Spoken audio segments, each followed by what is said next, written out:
good start. Ladies and gentlemen, we are back. Yes, we had a week off, but we are here to scratch that college football itch for you. It's College Football UK podcast brought to you by the Sleep at Work Network. As ever, I am your host, Fletch, and joining me is my don't tell Sam or Gary. It's my favourite co-host. It's Nick. How are we, sir? I'm good, thank you. You say as ever, I am your host, apart from when it's your good lady's birthday. That is true. That is That true. is the only exception. That is very So, true. So, as ever, apart from which is a very good, reasonable excuse. Oh no, I absolutely agree. So as ever, apart from that one time, um, how are you though? How are you? I'm good. I've had a busy few weeks. I apologize um that you missed last week, and I was missing the week before. You and Gary held the fort down very well. Yeah, Um, and I missed that one. I was really sad I missed that one because it was all about what I'd said the previous week, and yeah. yeah. So I've had a busy few weeks at work and away from the pod, so um, it's all good, I think. No worries though. Now just a quick one before we get into the proper episode and the house rules. Not to toot my own, well, so how I don't know how it's quite tooting my own horn, but it was my birthday over the weekend. I It completed my was. 30th trip around the sun. It was very good, but there is relevance to this podcast specifically. Now, my parents, some of you may remember from Christmas, my parents got me the ESPN College Football Encyclopedia from the last time it came out in 2002. It's this big hefty bastard that is now sat on and currently bending one of my shelves. I didn't think they could top that, and I was just surprised that they got me a college football thing. They've topped it. So if you are on YouTube, come and have a look at the screen now, real quick. To my new college football podcast Oh, mug. lovely. That's a big mug. It is now inside. It's not that bad. It's still quite a big beaker, but it's a normal shaped beaker. 20 ounce. It's not full 20 football ounce. shaped. Um, Right, okay. it's not full football shaped on the inside. It's still a normal beaker. But how cool is that though? Um, That's very cool. That I've is got, very cool. so I I do do have one. I do have one important question about your birthday. go on. Um, Obviously, me and Gary wished you happy birthday in the chat. Hmm. We both threw a dad joke in there, and you didn't say which one you like the most. I don't mind you saying Gary's because he's not here, but I apologize. I Um, I apologize. Let me just go back. Oh yes, and both are I equal. remember Both are equal. I remember when we sat here before we started recording the other week and we were just banging dad jokes off to each other, and I was like, I Yeah. wonder whether he'll remember one of them. So Um, let's rock and roll. but yes, let's rock and roll. So we'll start with the house rules as ever. If you want to follow this podcast, the AAW Network, if you feel a particular reflection towards myself, it's probably anger, but you can take it out on me on social media and you can come and find me to do that. If you have a particular reflection towards Nick, it's probably somewhat romantic. So definitely a positive feeling. You can go and reflect those feelings on social media by going down into the description of this episode. And if you're on audio only, you can go into the description of your episode on the audio on the platform that you listen to and find all the relevant links where you can follow us on social media. You can find our other podcasts at the AAW Network. You can find what is soon to be, or as of next week, potentially our brand new website, which is launching hopefully very, very soon. And also come and chat with us on Discord in our Discord server. The link is there. It is free to join, and we will all get each other through these last few weeks as we make our way to week zero. The first, I want to set you up on the news here, Nick. You will get us started on the news. However, there is one that's just hit me. I realised as of tomorrow, well, the day of release tomorrow, it'll be the 4th of July. So, first off, I want to wish all of you ungrateful colonials a very, very happy Independence Day. But it also marks a very significant date of 50 days until week zero kickoff. 50 days. Wow. So close. Now, if you wouldn't mind, Nick, would you like to take us away with some of the news? It's been 2 weeks, so I'm sure there's lots and lots and lots of news that you've got for us. Yeah, I mean, I'll be honest. There's enough news for me just to concentrate on the last week. If it happened a week ago, it might not make the list. Um, talking of July the 4th, I go back to July the 1st, which was yesterday as we were recording. That was the first day that student athletes can receive money from the new NCAA agreement. Yep. So that 20.5 million that they get to spend every year, that as of yesterday, Tuesday, that is when you can start paying it out. Um, the sort of by doing this settlement and going through the whole rigmarole of what they've done, it's sort of like that Wild West scenario of unregulated NIL deals has kind of ended. So at least there's a little bit of structure going forward. Um, yeah, so that was something that I noted. Yep. Um, staying in laws and regulations, the Division One Council have submitted a proposal to allow players and staff to bet on pro sports. Now, NCAA players and staff are not allowed to bet on any college sports of any sort. That would still be the case. But what they are doing is they have put forward a proposal to be allowed to bet on the professional side of the game, the NFL, the NBA, the NHL. They wouldn't be able to say, for example, bet on the draft because technically the draft is still students until they have been drafted.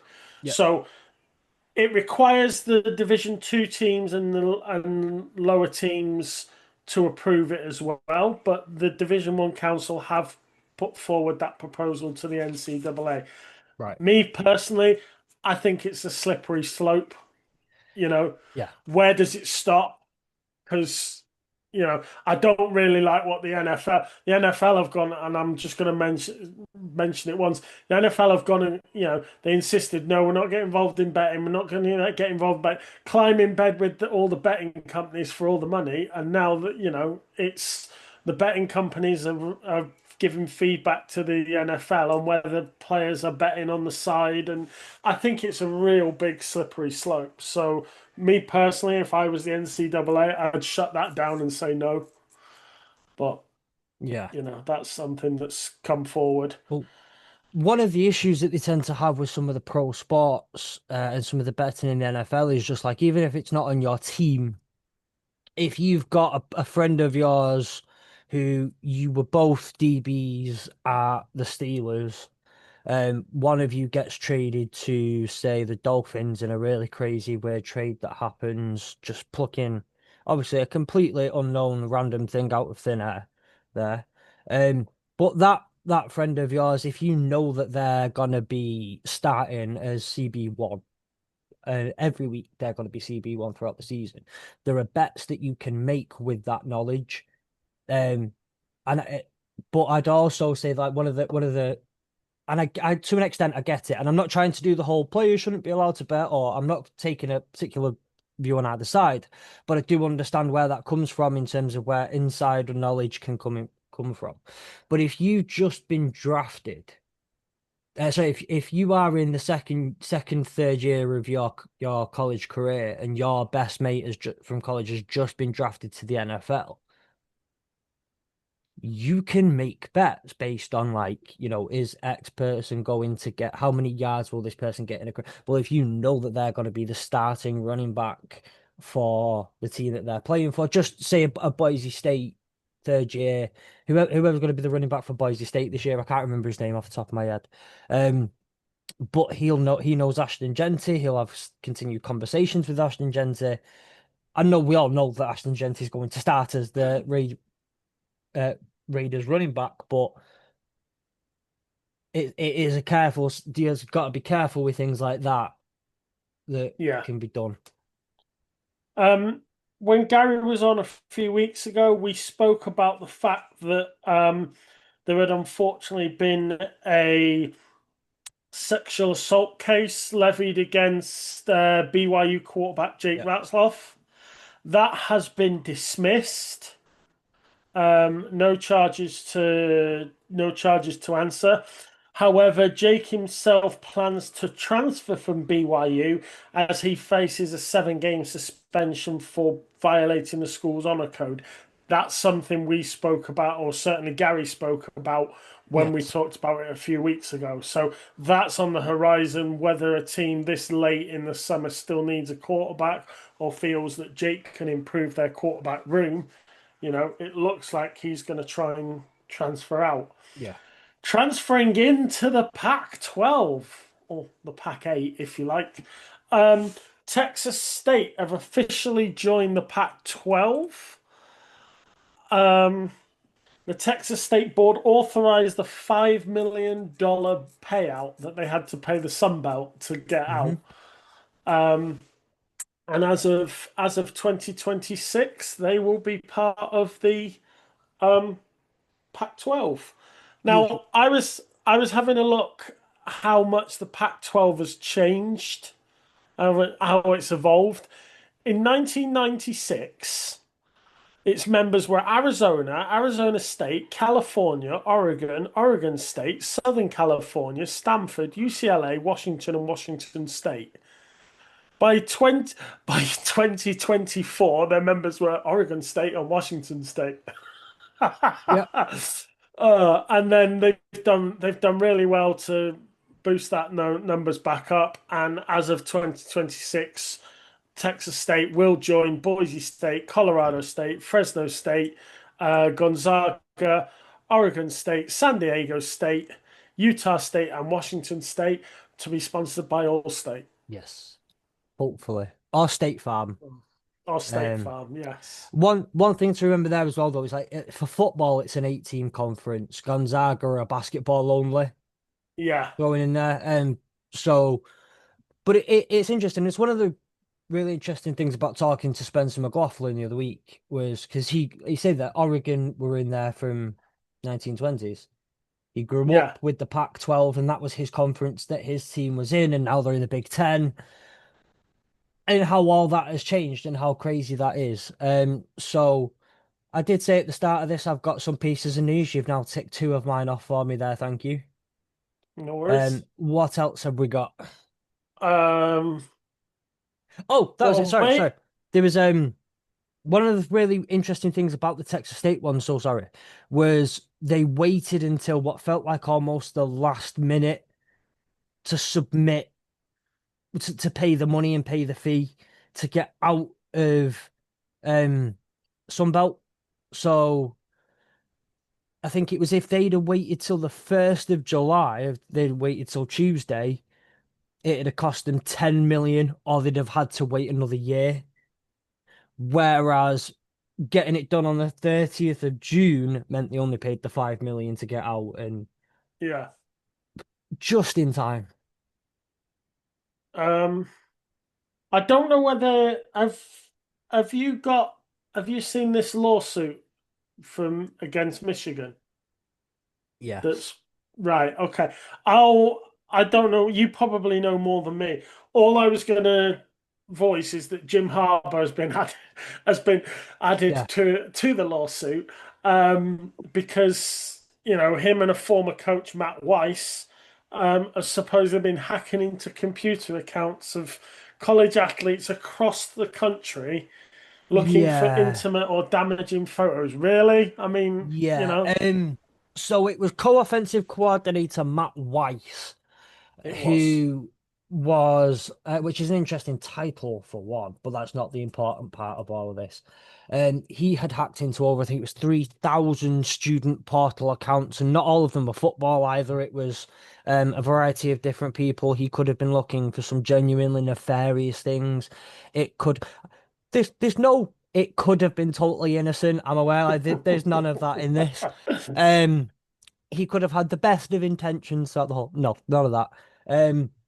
What he was specifically looking for, whether it was compromising images of, could be compromising images of females and things like that, we don't know. Or I'm not fully aware, but he was fired for it once it was made available and the information was made available to Michigan. Turns Yeah, out that as part of the allegations that are now thrown against Jim Harbaugh, is that Michigan, Jim Harbaugh, and the athletic director knew about it a couple of weeks in advance and continued to allow him to coach through the playoffs in 2023, um, yeah, and did not fire him right away, essentially meaning that he, you can add them in technically being complicit in that it was taking place and not doing anything about it and prioritizing the football program over the common transgression, decency. the transgression that took place. Yeah. Um, so it doesn't look good. Um, there's been a lot of Michigan issues with the, current coach selecting when he's going to be suspended. I don't want to be suspended for that game, but I'll be suspended for that game. I'm not bothered about that. You know, Nothing to see here, move on. All Central Michigan need to do is stick that up on the changing room board. Boys, he thinks that they can beat us easy, and that's why he's serving his suspend. That's you know that's drive. That's something. Yeah. Um, you're a college football EA Sports man, so I thought I'd end with some college football gamer news. The College Football 25 will feature an expanded Road to Glory mode. Yes, that was The my mode favorite will mode. become longer and more detailed, and it will also, what happens depends on your choices as well. So you can play the game multiple times, and if you make a different decision, the game won't play the same way. So it'll be dependent on the choices you make as to what happens going forward. So I think that's Yeah. good that you can play it multiple times and still have a different version of the game. Yeah. And on that, the hardest place to play if you are going away is Tiger Stadium, LSU. I had a point to make about this, and I had the thing up, and I was kind of hoping for to have Gary on, just because I know Gary plays it, Yeah, of the top 10. But we'll save the full top 10 list for next week or something. If no, Gary's not available next week, for in a couple of weeks we'll talk about college football 26 properly. Um, but yes, it is Tiger Stadium. There have been a few changes on that one. It's an yeah. interesting top 25. Um, there. At So. least we made the top 25. So is that it Uh, for news on? Is that it for next news? um, yeah, pretty much. I was gonna talking about the payments out of the new settlement. All I was going to say is that 20.5 million, has got to serve the entire university.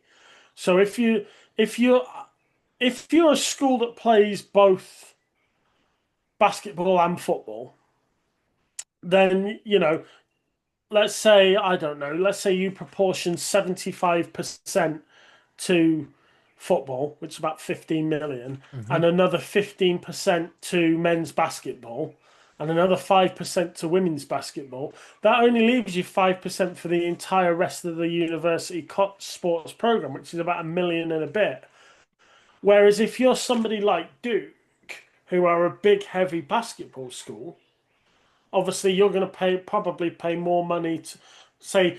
as opposed to Clemson, who are a heavy football school, you're going to pay more money to the football than the basketball, whereas a big basketball school are going to. So different schools are going to be paying different proportions to different sports. Yeah. But ultimately, if you're not playing a main body sport, you're going to struggle to get a lot of money out from the university to get funding. Yeah, this is actually a conversation I want us to have as well. And I'm thinking next week, with all due respect to Gary, who may not be able to make part of this conversation, I kind of want to talk about this next week and some of the Yeah. outliers of the and what kind of comes of the house settlement. And I was listening to Locked On College Football the other day, and it was the Big 12 squad. I did put this up on social media, and I want to run a quote. In fact, no, no, no, no. Let me put a pin in this for while we go to Fletch's forum and get Hmm. some of the news from Fletch's forum. But I want to put a pin in this because it's an interesting thing, and I don't think you would have seen it because I know you're not as big on Twitter and some of those platforms and checking it out as much. Yeah. Um, so I have got so on Fletcher's forum, we have college football leaders are currently reigniting a push for a permanent week 0 start to college football. This comes from basically there's a few leaders in college football right now who are saying that the scattered start, where some start in week 0, some start in week 1, doesn't make any sense and it's a bit silly. So week 0 is going to happen no matter what. Want us to push it forward to push the rest of the start of the season to week 0 for most other teams. If you're going to do the Aer Lingus Classic, let that be its own game on its own. Because then it makes it's just another game, but this one's played away. The NFL do Yeah. the international series game at a different time, or start the game early. But then again, if you're going to start the game early, you're going to have to acclimate people the students a bit more to the time zone difference. Because if you start at 5, you can at least it's 12 p.m. Eastern, so you can still somewhat stay on a body clock. But that means you're gonna have to get over Yeah. there earlier. And is that feasible with everyone being a student to give them a full week and a half, 2 weeks off at the start of the college academic year? I don't know, but I don't agree with that. The college football playoffs have announced that they are going to follow on from what the Big Ten and the SEC do each week and require teams to provide availability reports for players starting from the 2025 playoffs. That is basically, if you follow the NFL, your active inactive list before a game 2 hours before. It is essentially that. Um, and that will be required 2 hours before every playoff game from every single team in the playoffs. Speaking of BYU and quarterbacks, this is what I thought you were going to say when you were doing the whole and transferring into BYU is 5-star quarterback Ryder Lyons. This marks the first time in donkey's years that a 5-star quarterback has gone to the Big 12 conference, but it also means that while the BYU is out at BYU, they have someone else coming in. However, there is one slight problem with that. I say a problem. He himself is of the LDS faith and will be taking a mission year in 2026. So he won't be arriving until 2027. Right. 2 years where he won't be there. Finally, last two bits. Wisconsin, because these are from the week before some of these as well, by the way. Yeah. Wisconsin have filed a lawsuit against Miami for the poaching of Xavier Lucas.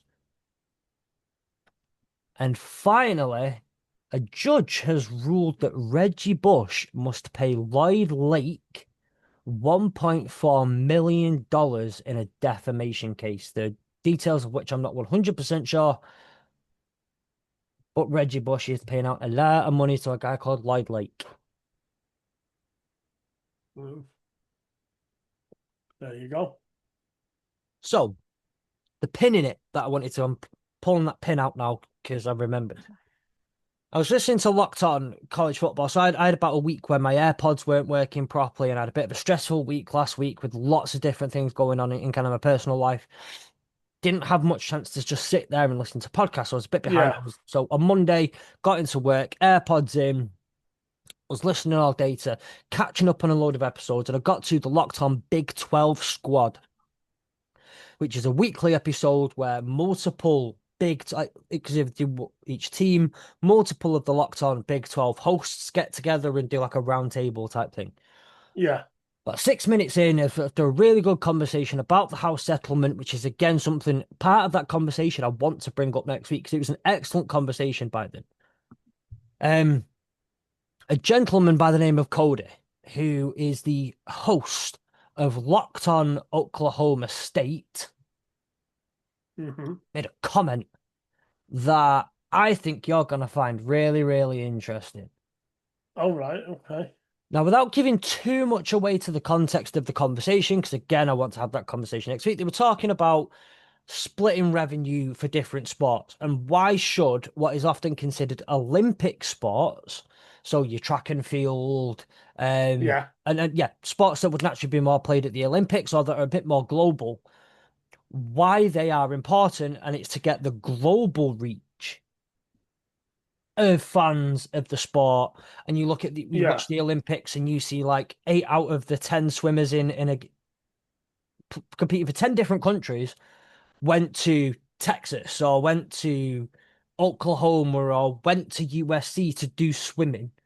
And yeah, how that consistently puts global eyes on a college and they represent, like you win the gold for UK, but you still represent and shout out Texas University while you're doing it. yeah, To which they said, Cody Stovall, lovely gentleman, said that college football isn't the same because people in Europe don't give 13 craps about a college football game. And I okay. just wanted to come on here personally and say, Cody Stovall, I know by that comment that you don't listen to this podcast. And Spencer McLaughlin did not fill you in about the conversation that we had with him 3, 4 weeks ago. But you could not be more wrong. We give a crap. We do. And it was like I say, it was really interesting as kind of an offshoot of that conversation. It was to do with the house settlement and splitting money. But I thought you would find it in. I thought you would at least You'll find that you'll comment have to message you'll have to message him on Twitter. You'll have to get in touch with him and tell him actually there are multiple college podcasts based multiple. on in Europe that are running. They are interested. We've had Spencer, we've had Spencer on ours not long ago.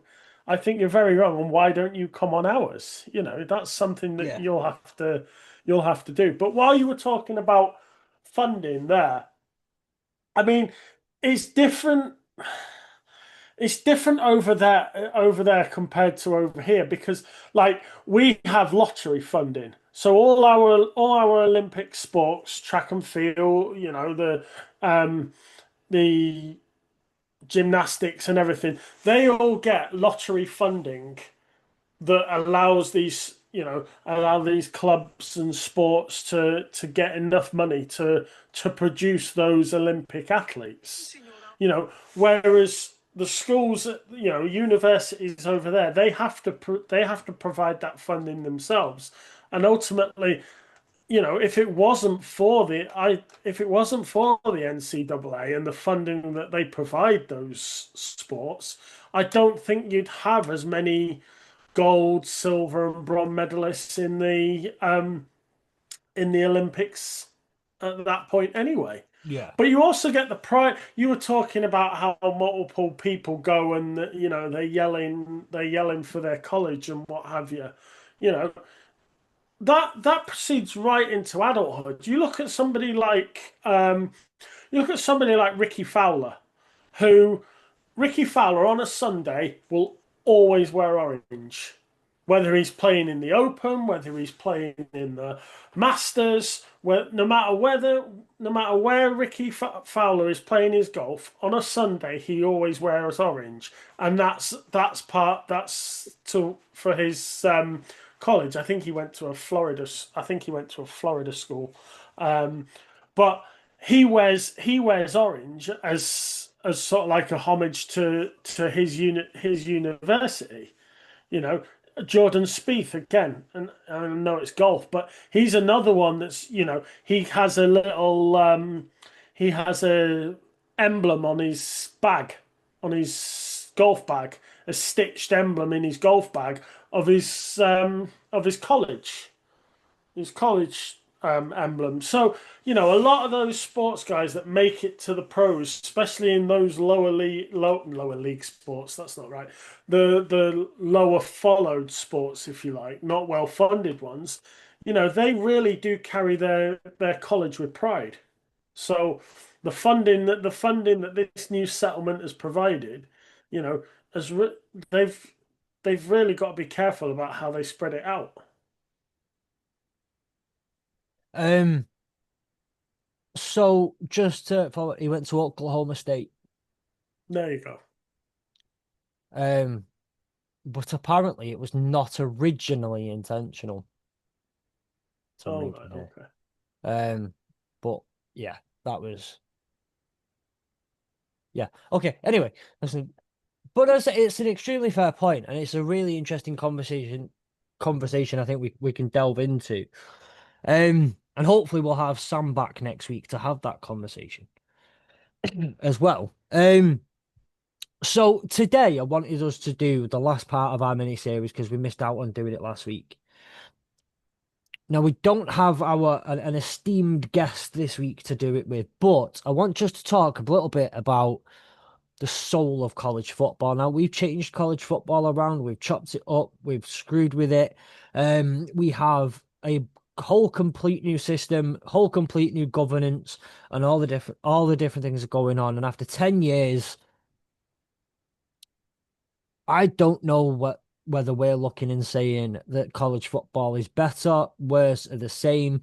I just hope that if that system, say that system took off, we were saying that college football still has what makes it special, what makes it unique, why it's better than the NFL at so many things, and why so many people tune into it on a Saturday, why the stadiums are bigger, all that good stuff.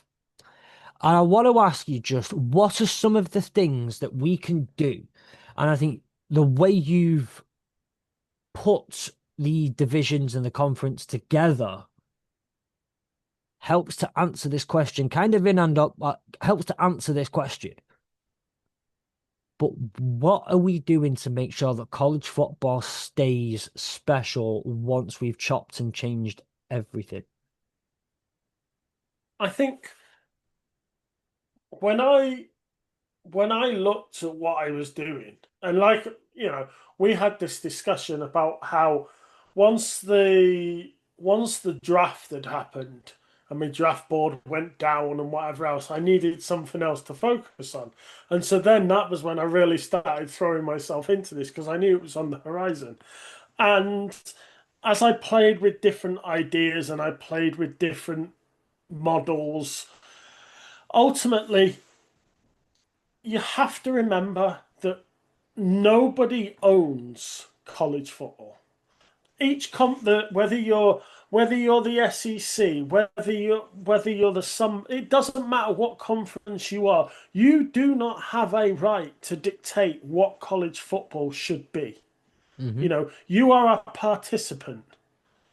You College football does not belong to the SEC. They are taking part in it, and they have to remember that because in theory, no team should be bigger than college football. No conference should be bigger than college football. I think you have the problem now where some conferences are getting too big for their boots. The SEC, for example. In your mate Greg, he needs to calm down a bit and realize that he doesn't run college football. He's not the almighty king of college football. college football belongs to the students that play the game, the students that watch the game, and everybody else. Nobody has the right of ownership to college football. And I think that is the one precedent that everybody needs to remember moving forward. Yeah. Um, and one of the big things that I looked at in this new format is this this aspect of schools recently starting to pick their own schedule.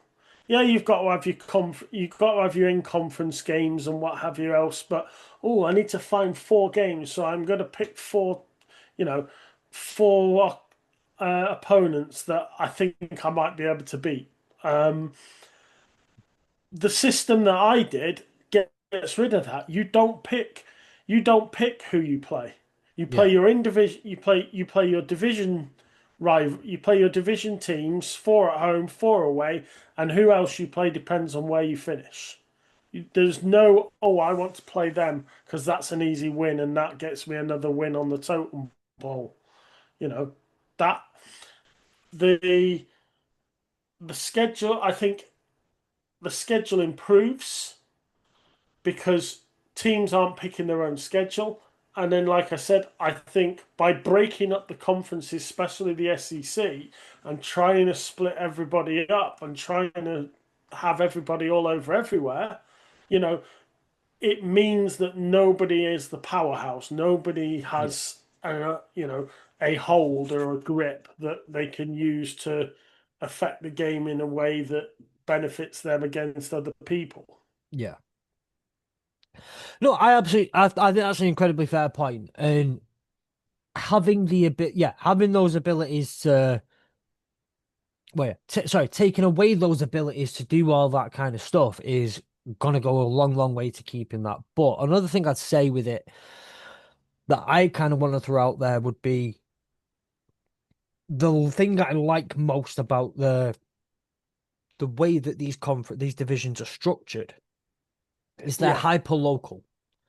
For the yeah, most part, they're not just local, they're hyper local.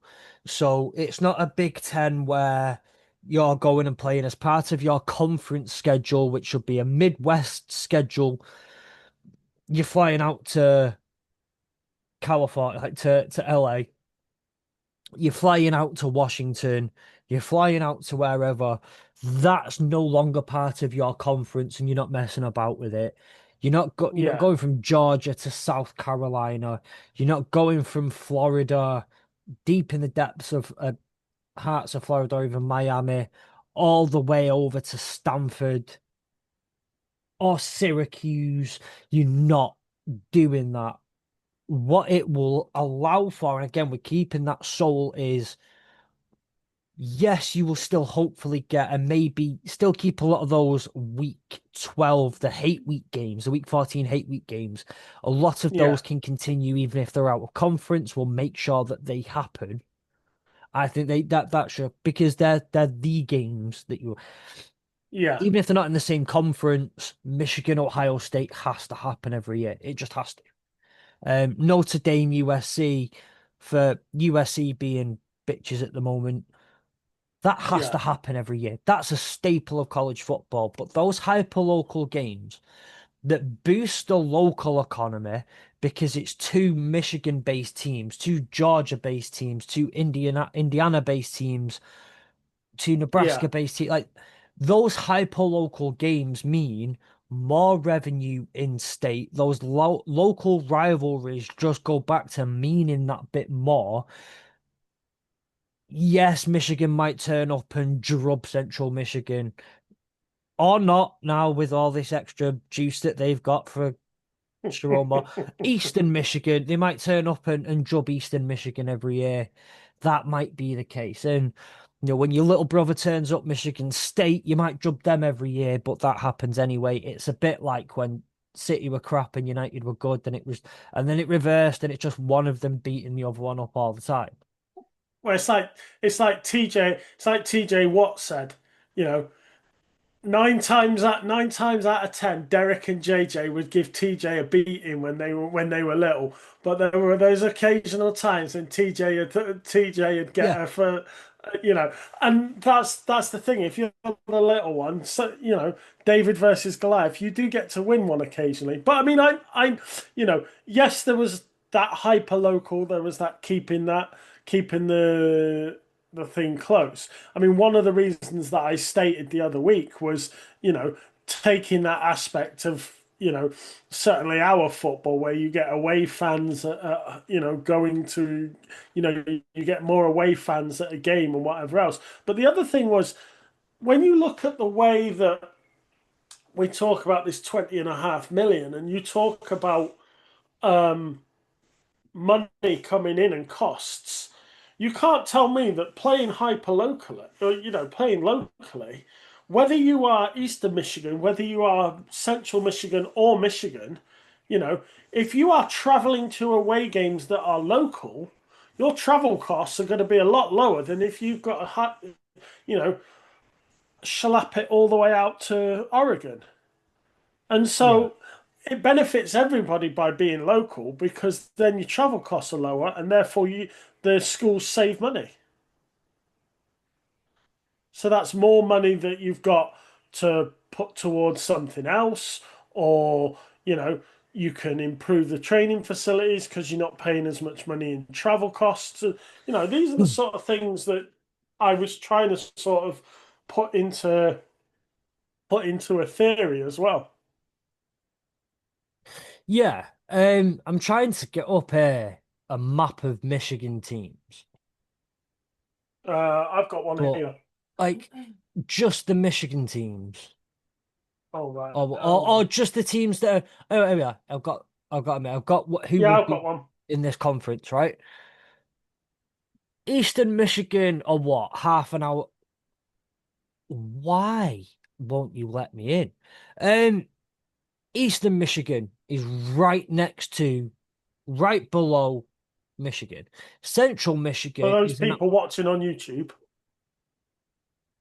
there you that's go. that's part of the map that I've just got up.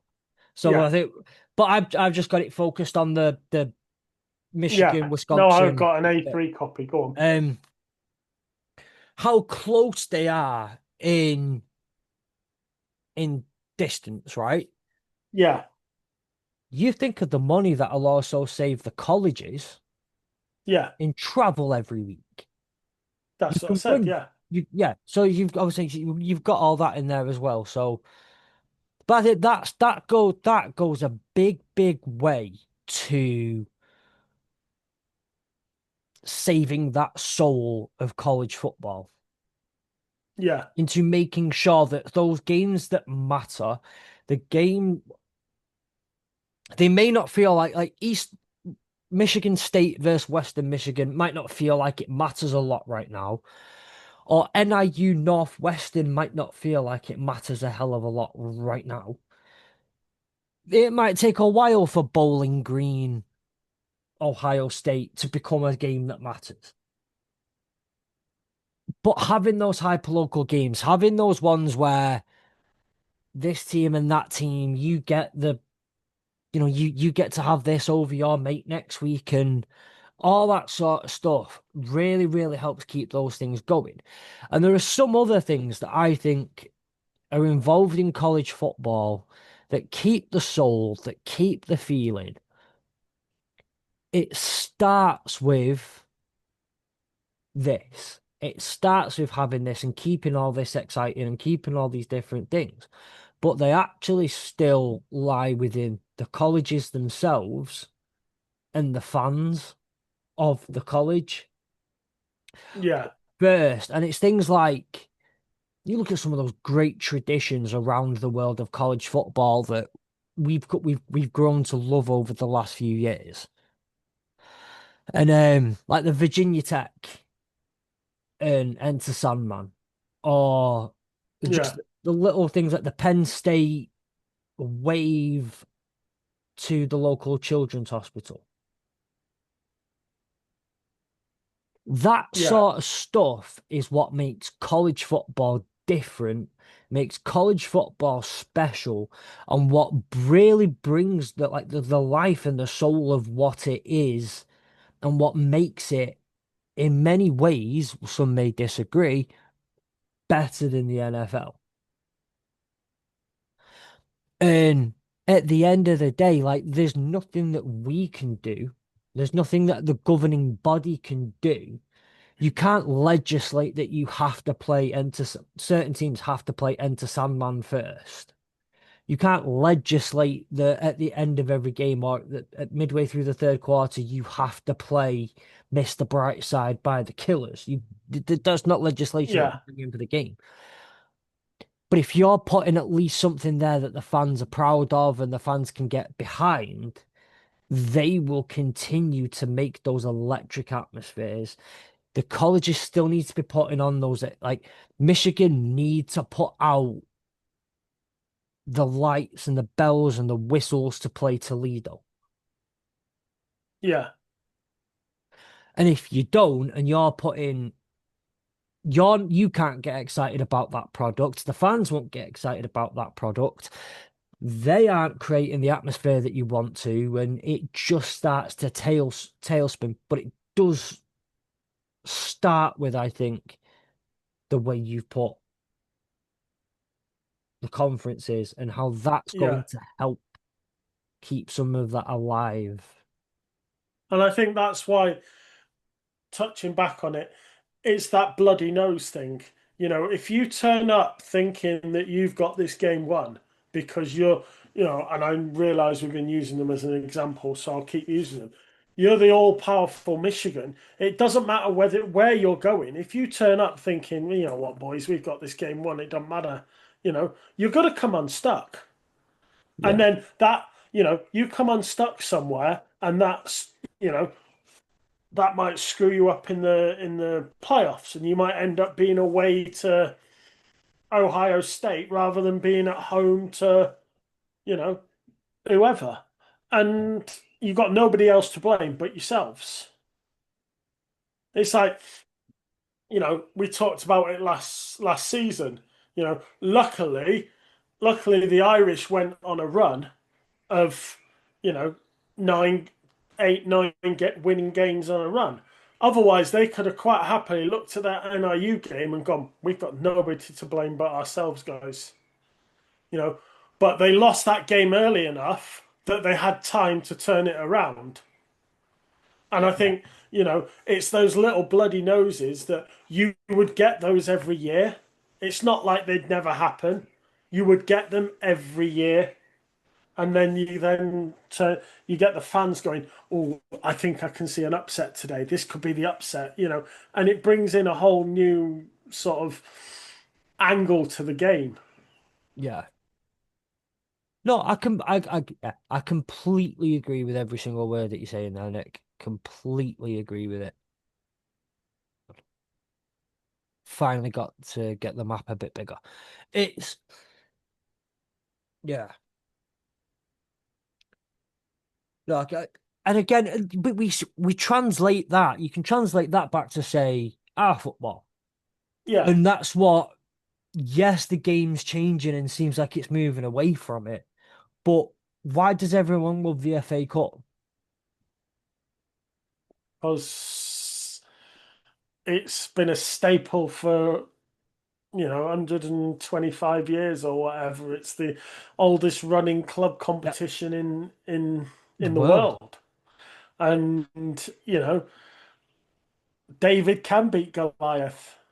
And there's You know, always a David that beats God. Every year there's one game. always, Every year there's one every game year. in college football. There is still that one game as well. You look at Notre Dame beating Army last year, just a pure Cinderella story, David and Goliath. It's the NIU, Yeah, the NIU Notre Dame. Like you said, those happen. Like, at least one happens every year.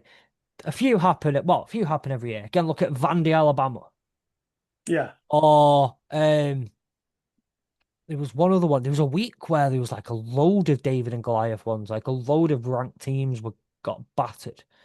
Um, But there's loads, there's always one. And again, with the FA Cup, and what makes something like that special is any given Saturday kind of comes into play, and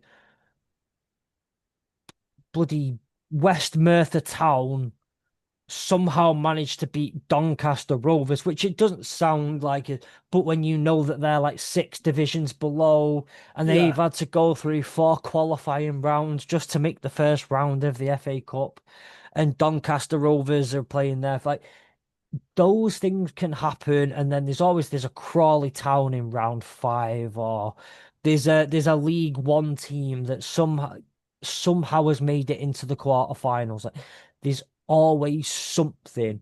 That's what makes it special. That's the magic that yeah, you want to keep alive. And yes, the bigger clubs now, they're just run like businesses. They just want the money. That's what they're after. And it is what it is. At the end of the day, there are some things that we just can't change. But for the fans, for the people who are putting the money in that, but and again, like that fandom is global now. Like fandom doesn't matter. Local fans are not nearly as important anymore yeah, as they were for sports with TV deals and all that sort of stuff. It's like keeping your fans who are sat there watching in Nigeria, or those who are watching in Australia, or Japan, or Brazil. Those fans are equally as important as Nick Cosgrove, who's sat in his season ticket seat 20 games a year, 30, 25 games a year. They get similar equal importance, and we're going to take away the games that are special to us because those who are sat there on their couch in Japan, I'm very sorry to the people yeah, of Japan, for using you as a horrible example here, but so they can get more Manchester City's versus Real Madrid's because that's yeah, what they want. And this is the way lots of sports are going. This is not a new thing. The NFL are just after getting more money as well out of international viewership because they've kind of yeah, milked what they've got in the US. This is just a recurring thing that's happening.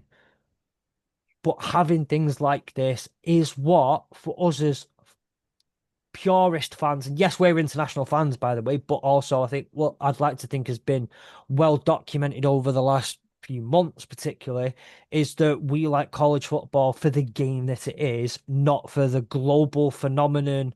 Yes, we like watching Georgia, Alabama. Yes, we like watching USC, Notre Dame. Yes, we don't like watching Ohio State, but we also, we like watching the big games, but equally as important is Purdue versus Indiana, or yeah, equally important is Marshall versus West Virginia, or something along those lines, because they're what make college football college football. That's what makes it special, and we can at least love and appreciate that. And I will stop my yeah. monologue now. No, I fully agree with you. You know, you do make an excellent point. You know, and it goes back to the second point I made about, you know, colleges colleges have to understand that they don't own the sport. Yeah, You know, just because you're, you know, and again, we'll use the same analogy. You know, look at what happened with this Super League thing. All the Premier League teams that signed up for the European Super League found out very, very quickly and very, very harshly that that will not fly with the hmm fans because they do not own football. And in the same way that Greg Sankey and the SEC, they don't own football either. And I think that's probably, as I look at college football at the moment, that's probably one of my biggest bugbears is that I think the SEC have too much power yeah. within the game. No, I can't remember. I can't remember where I heard this quote, but I've always liked the quote. You don't own the game, you are just custodians of the game, and your job is to, when you eventually hand it over to the next person, to have it in as good a condition as you possibly can for that next person. That's it. And I like the again. I can't remember where I first heard it. I think I paraphrased it slightly, or I think it may have made my own amendment of it. If Mike so, and you like, Mike Florio on PFT says something very similar. He yeah, talks about being custodians of the NFL yeah. and what have you. Oh, Yeah. like I say, I know I'm not the first person to say Yeah. custodian of the game and all that sort of stuff. Obviously, the verbiage at the end might not be verbatim what someone else has said. It's still along the same lines. Like your job is to keep it in as good a condition as you can, if not the best condition for the next person to take over. And actually, do you remember when right, to bring it back to British football, to soccer, right? Do you ever remember when City signed Raheem Sterling? Yes. And it was said at the time that is Manuel Pellegrini was the manager, and they said that's not a Manuel Pellegrini hire. That's a hire. That's a signing for the next manager. They're bringing him in now so the next manager can have him. Yeah. Because we all knew As Manuel with Pellegrini was having one more year. as Um, with Kevin De Bruyne. Kevin De Bruyne yeah, was a request of Guardiola. yeah. These were players who were brought in with the idea that, yeah, you'll play a year under Manuel Pellegrini, but you're really here because someone else, something bigger, something better's on its way. Because And Patch coming. Uh, that's what we want that. We want that for you. We want you for them. So that's it though. You are going to hand that game off, and it needs to be in as good a condition. And the decisions that you make have got to be with the idea of keeping college football in its best condition. You know, and yes, it still needs to be profitable. And I'm not saying that at the end of the day, I don't think many of us would turn down if Fox Sports turned up to my door and said, I tell you what, Fletch, do you know, give me 20 quid, I'll do a lot. I've always said 20 quid's 20 quid, I'll do a lot for it. But, if they're putting an extra zero on the end of a contract that's already got a few zeros in there, if they're adding an extra five early on in that number sequence and whatnot, who are you to say, like, who's going to say no to it? But at the same time, are you depleting what makes college football, and you're then changing what it to Pro Point 2.0? what do you believe the fans mean to college football? Similar to what I said before, I think the fans, the match day attending fans, the ones who are season ticket holders, the ones who go to games, I believe that they mean a ton less than they did 10 years ago. And they still mean a lot, but they mean a ton less than us. And I don't Yeah. mean this in an arrogant way. I'm not trying to say that I'm more important and you're more important than the guy with the season ticket. But us as a collective seem to mean more to the ones who make the big decisions in college football than the ones who are in the seat, who are bums in seats And on Saturday. is that not where the issue is? Because Yes, you look at and I bring up COVID. Nobody wants to remember COVID, but look at the sports in look at our Premier League during COVID. Played in empty stadiums. You could hear the players shouting as they were passing, and that was actually quite an interesting thing that you could hear the players talking on the pitch yeah, as they were moving the ball around. That was really interesting, but the games were soulless because there was no crowd, there was no experience, there was no sort of like atmosphere to drive the game forward. If the game got into a little bit of a lull, there was no fans there to drive one team against the other. And I think, you know, you don't want to lose that in college football either. Those fans that turn up every week, you know, don't lose sight of how important they are to the game, to yeah. each individual college, to each individual conference. You know, doesn't matter whether you get 30,000 a week or whether you get 100,000 a week. Those people for 3 hours are the most important people that you need to worry about. I would tend to agree. And I don't want to get into a philosophical. debate with anybody right now. Although, as mentioned earlier in this previous episode, if you get that angry feeling to me and you want to start shouting at me about philosophy, head to the links in the description of this episode and come and abuse me. Come and abuse me on social media. I'm down for it. I'm down for that conversation. But not to get too philosophical about it, but it becomes a point of, well, what's the goal out of this for you? Like, well, if I'm the commissioner of the Big Ten, for example, and I've got two choices, right? I've got two choices. I can make slightly less money for me, have slightly less power, and you are a season ticket holder at Notre Dame, right? Right. In fact, no, I'm saying I'm the commissioner of the Big Ten. So right now, you are, my friend, are a season ticket holder at Indiana, right? You're a Hoosier Okay. or a Cornhusker. Take your pick. Anyway, that's not important. But you are a season ticket holder at a Big Ten team, and you have Right. been for the last 20 years. And before you got your season ticket, do you know who used to be a season ticket holder? And it's still with you now, but like before you had your season ticket, your dad was for 20 years before you were. Your mum Yeah. joined in 10 years before. Like, it's a family thing, right? So I'm the commissioner of the Big Ten, and I've got two opportunities because something gets put in front of me that says I could make personally an extra $5 million this year. 5 million Great British pounds this year alone, right? In my bank account by signing this exclusive deal to give Fox Sports a bit more power over what's going on and deciding some of the scheduling and putting some of these games in place and all that sort of stuff. But I get 5 million more. My athletic director friends, they all get an extra mil or so in their pocket, and our schools get a little bit more money, right?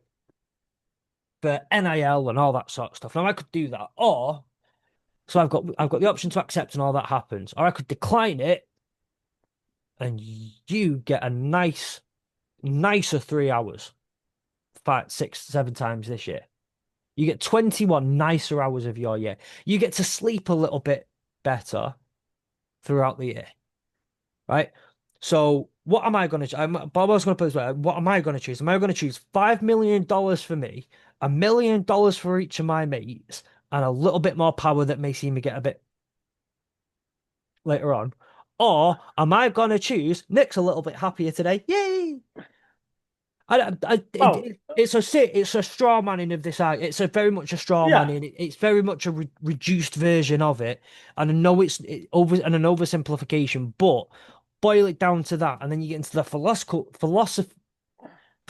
debate of Philosophical. like, am I looking out for me and what I get out of this, or should I be looking out for you and what you get out of this? Now, most of us would say, look out for the fans, look out for the whatever. But also, like, if we were put in that position, I'd probably take that $5 million, my friend. Yeah, and I think that's where that as the saying goes, you can't see the forest for the trees. Yeah, Those that are too close to the game don't see the game in the same way as others do. But I think that's where you have to be very careful about um, making sure that you do the right thing, yeah, doing the right thing for the sport will be a very different choice to doing the right thing for you.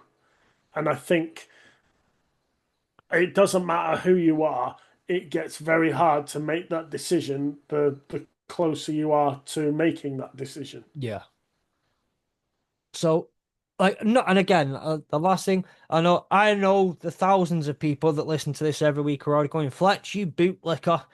Fletch, and I can't wait for the hate I get on social media off absolutely nobody because Uh, nobody cares. No one's probably listening by this point. If you are, thank you very, very much. But like, when we boil it down to that, and I do kind of want to throw in there that little bit of maybe a devil's advocate type thing. Just how must it feel to be on the other side of that decision and be the big bad wolf? And all you're doing is yeah, sat there thinking, hang on, like I had a fucking deal of a lifetime here. Like, oh, like a really, really, really good deal, and I can. I can afford to my kids can get this now, or like I've just fully paid off now my kids' tuition fees, and there's things like that are kind of, again, oversimplification, maybe played a bit of devil's advocate. And yes, obviously, as most people will know, I don't stand by that decision of making the extra 5 million. Yes, if I was in that position, I'd probably take the 5 million. I want 5 million. Yeah, Um, but as a whole, I don't agree with that decision, and I want what's best for the match attending fans. As someone who has throughout my life been a match attending fan of my favorite sports club, and as someone who prefers and always has and always will prefer the match day experience to sitting at home in in front of the telly, for crying out loud, correct. like one of the best days of my life was that, like, some of the best moments and memories of my been going watching City on a European night. And like, what was it the other year? It was like D Dinamo Zagreb. It was the 13th of December, like game six in the Champions League group stage. Bet that was cold. It Out in was it. Zagreb in December. No. It was at home. It was at home. It was in Manchester. All right, sorry. Um, Still bloody freezing because it's middle of December and whatnot. It's like -3 or 4 Yeah, all night, like all night. So cold. You get to about half an hour in and you're kind of trying to bounce because it's the only way you feel your toes during the game. And, it's one of them kind of games. And you look over at the away section and you're into minute 46 because it was half an hour before kickoff that they did this. They've still got the tops off. They're still bouncing around the stands. They're all loving it. Granted, they're from yeah. Croatia. It's probably like a nice summer's evening for them while it's -4. But those are the things where it's like, those you don't get that experience when you sat at home on the telly. I'd rather not feel my toes than not feel the atmosphere. I'm quoting I'm that, quite impressed. I'm quite impressed that you know that Zagreb's in Croatia, though. uh, but yeah, sorry. so I am a little bit as well, to be fair. But by the way, if anyone wants that quote, by the way, I'm fully taking that one as my own. I'd rather not feel my toes than not feel an atmosphere, right? Tattoo it, do whatever you want. Just make sure I'm quoted inappropriately. Um, But that's the thing. Like, I will always stand by that experience, and that's the most important thing. And everybody should get that. I have shouted at my little brother, who's turned around and said, "Yeah, but I get to be warm and like go to bed at a normal time and go for a wee in my. Like, I get to go in a nice toilet and have a wee, and I don't have to wait at half time for a queue for a pie." And I'm like, I want to wait in the queue at half time for a pie. No, I don't actually. I don't go get a half time pie anymore. It's been a long time since I've done that, but I want to be handed a Six plastic quid, 6 quid for a pie at City last year. bugger that. But like, I want to go get a Heineken that's going to cost me like, again, 7, 8 quid. Have to have it in a plastic cup, only to be Yeah, told by the steward that I can't actually take it down the steps with me and get onto the car. Got to drink it in the concourse.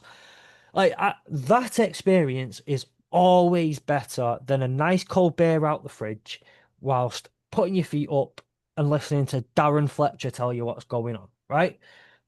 All respect to Darren Fletcher, by the way. I like Darren Fletcher, not only because we've got a very, very, very similar name, like a remarkably similar name, but he's also a massive NFL fan, and I don't care. By the way, I'm just throwing this out there. I don't care what anyone says about him when he commentates on the Super Bowl or the London games. That man knows what he's talking about, and he's been a proper fan for a long time.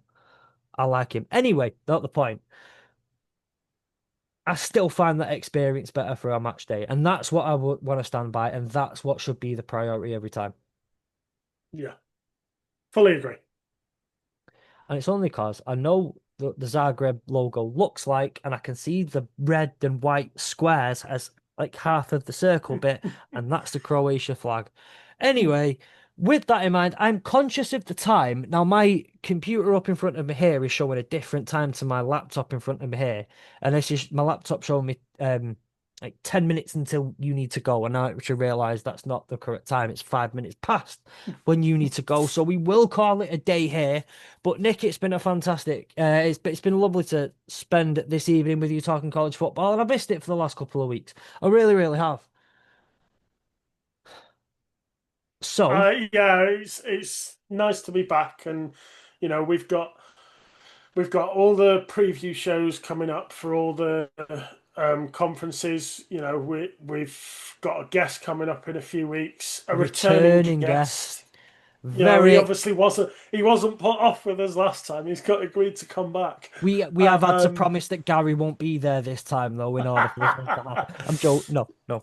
Gary Um, wasn't there last time. It was just me, you, and Joe last time. it was. So yes, but yeah, we've got Joe coming back. Very excited to do G5, and I'm very excited because obviously, like I say, last year, still a lot of G5 stuff was quite new to me. Very excited to flex and just not shut up about Kennesaw State this year and how we're going to go 4 wins this time. But Oh. it leaves me to just kind of say, well, yeah, again, one more time, thank you very, very much, Nick, for this evening. Next week, I don't think we'll have Gary. I have it on good authority that we should have Sam back next week, but don't hold us to it. Sam has also been very, very, very busy with life, so we may not get him back. We hope, obviously, we always hope he's here, but totally understand if he can't make it. So, but next week we'll start delving a bit more. I think want to talk about the house settlement, want to talk about the aftermath of it, and what does it mean for a lot of the other sports? What does it mean for a lot of other different aspects of college football and college athletics? And finally, like I say, one more thing is maybe by next week, we don't know. I have a tentative date booked in for when we're going to start pushing the brand new website. That is going to start featuring quite a few different college football articles. I've started writing a few in there already, which I'm very, very excited to throw out there. And we'll hopefully have a fair few, some different content on there that's college football related. In the meantime, get us on Discord, get us on social media, head to the links in the description of the episode. If you're on YouTube, look here, look over here. No, right here, right down there, look below, right there. That's where all the links are in that description. And if you're on audio only, none of that just made sense to you. Open your phone, open your device, go to the episode, go to the app if it's on Apple Podcasts or Spotify, go into Spotify or Apple. Head to the episode, head to the description of the episode, and the links are all in there. You tap on the Twitter link, it'll send you straight to Twitter and just give us a follow. Whether that's Nick, whether that's me, whether that's the CFB UK, whether that's the AAW Network, or if you aren't already familiar, go over to Discord and get us there, and we will see you hopefully throughout the week in our Discord because that's what you've just done. But if not, we'll see you next week.